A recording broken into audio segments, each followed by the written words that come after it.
Australia's economy needs to be more competitive and more productive to address an ageing population. That's according to the Treasurer. The number of Australians of retirement age, of course, is going to double over the coming 40 years.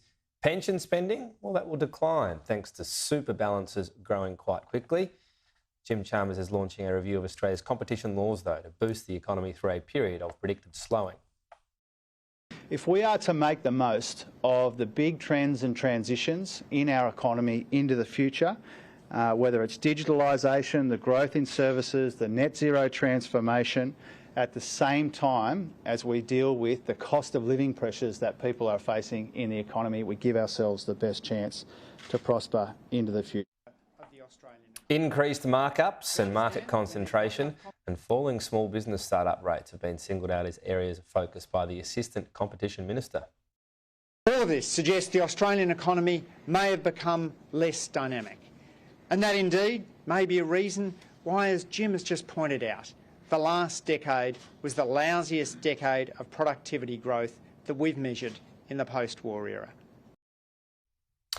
Let's bring in the Minister for Competition, Andrew Leigh, right now to talk more on this. So you clearly think there's an issue here with the size of some companies in some sectors. What are the sectors that you look at, that you've experienced, that you've seen, that you just think they have players that are simply too big, something needs to be done about them?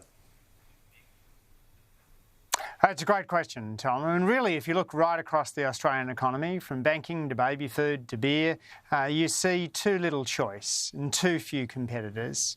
Australia's economy is often characterised by being the land of the duopoly. We need to make sure that there's more vibrant competition. That's important for consumers because more competition puts downward pressure on prices. But it matters too for suppliers. It matters for our farmers. It matters for workers who need choices as to where they can work if they're going to earn a wage that reflects their productivity. So this reform review really is looking right across the Australian economy at opportunities to put in place the sorts of competition reforms that increased living standards by $5,000 per household under the Keating-Hilmer reforms of the 1990s. So when this review is being sort of scoped with what it can do, how bold can it be? Is it free to say there might need to be government-enforced demergers? When I'm thinking of those areas you mentioned, beer and banking, just for a couple of them, massive amounts of mergers have happened over the past, not so much few years, but the past couple of decades. Does the review need the power to say we've got to actually split some of these companies up? Well, that's not something that's been a priority for us, Tom, but we are looking at merger reviews, as was brought to the government by the Australian Competition and Consumer Commission, originally when it was headed by Rod Sims and then again by Jenna Cass-Gottlieb. And the Commission has a range of recommendations which the Competition Task Force will consider. We're also open to bright ideas, whether they're coming from states, territories, business, from the community sector, from academic experts. We don't believe we've got a monopoly over wisdom in this reform space. This is an area where we want to see a vibrant competition of ideas as we seek to deliver reforms that will in the short term help address the cost of living crisis and in the long term lay the foundations for productivity growth and living standards growth. So this review is only going to look at laws that happen in the future. It essentially won't be free to say competition's so bad we might need demergers. It can't go into that area. Is that what you're saying? That hasn't been a priority for us. We're looking at things such as non-compete clauses, which exist in 1 out of 5 workers' employment agreements and impede many Australian workers from moving to a better job.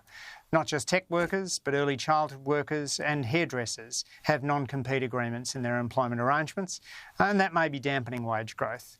We're interested in working with states and territories on issues such as planning and zoning, particularly as that might affect grocery competition. We're keen to work right across the Australian economy, as the Hilmer process did in the 1990s, to deliver those broader competition gains. Is it a sovereign risk issue that, a bit like the joke about getting to Dublin, if you could go back, you wouldn't allow some of these mergers, but now they're in place, it'd be a bit radical to split up companies? Is that why you don't want to go into that area? Look, Tom, I appreciate that you've got an interest in this area, but I would say that what you're focusing on is a fairly narrow part of the broad competition agenda. If you look at what agencies overseas, like the FTC or the European competition regulators are doing, they're looking right across the board at a suite of measures to deal with competition. In the digital space, we've now got large digital firms which are acting as gatekeepers to industries, where increasingly their platform power is making it more difficult for small businesses to compete. In the area of farming, we've got farmers squeezed by concentrated suppliers and concentrated producers and retailers. So we need to look at competition in the interest of farmers. It's a big agenda. We're open to reforms right across the economy. Are your arms a bit tied when you talked about the digital element there? You know, you talk about Facebook and all the acquisitions it's made. It makes them internationally. If it's looking to that in the future, is there a way for you to say, well, I appreciate you've bought the US arm or whatever it might be, but in Australia, that merger, if you like, can't happen? Is that possible to have that sort of regulation? Yeah. I think that's a great question to ask, Tom. I mean, what would it have meant if Australia had blocked the Facebook, Instagram tie-up, for example? Now, you've seen the British competition regulator being large enough that when it's chosen to step in, that has stopped a deal. But I think it does point to the need for the Australian regulator to work in more with its international counterparts, to come at a common view across regulators in the interests of consumers in those countries. We're in favour of tie-ups which can boost overall productivity. The ones we have real concern about are when large firms seem to be swallowing smaller ones, not because it's going to add to their value, but because it's going to stymie a competitor. The so-called strategy of building moats around your company. That's not good for consumers. Let's get to a specific, because when I've asked you in the past about sort of future specifics, you've said, you know, can't comment on that. But something that has happened, Qatar Airways wanted more access to Australian flights. Labor government said no. I've just been struggling to see a coherent reason as to that. Can you explain why that decision wouldn't have been good for competition?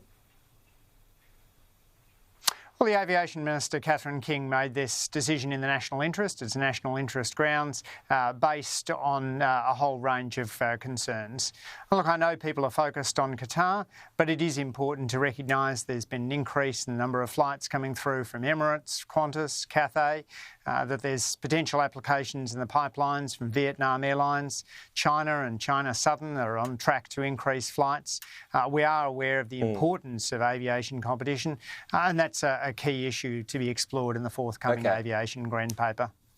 Because, yeah, you've got these international fares at 55% on average across some of the big routes, higher than pre-COVID. You said national interest, but then you listed all these other airlines that are going to increase their flights. Why is it outside of the national interest for Qatar to do it, but all the others you seem to be welcoming the other airways? Well, we don't have unlimited slots, Tom. Many of our airports are constrained in terms of the number of takeoffs and landings you can do, and so that limits our ability to say yes across the board. Australian carriers face the same challenge when they look to fly into other countries as well. But we're keen to grow the tourism sector. We're aware of the importance of aviation for the business sector. Certainly, it's a key aspect of the productivity agenda that the government has. So it's a slot shortage and Qatar is the least in our national interest? Is that what you're saying? Well, the Aviation Minister has made the decision in the national interest, weighing a whole lot of factors that are coming in. We've also got to think about aviation competition right across the board, which is why I gave you those examples of other airlines as well. I can certainly understand Qatar's frustration, but I can assure you that the Transport Minister, Catherine King, is keenly focused on the importance of competition, and that'll be an issue to be explored in the forthcoming Aviation Green Paper. We've been very keen to talk to her in the program. Perhaps the stars will align one day, but we always enjoy your company as well, Andrew Leigh. Thank you for your time today.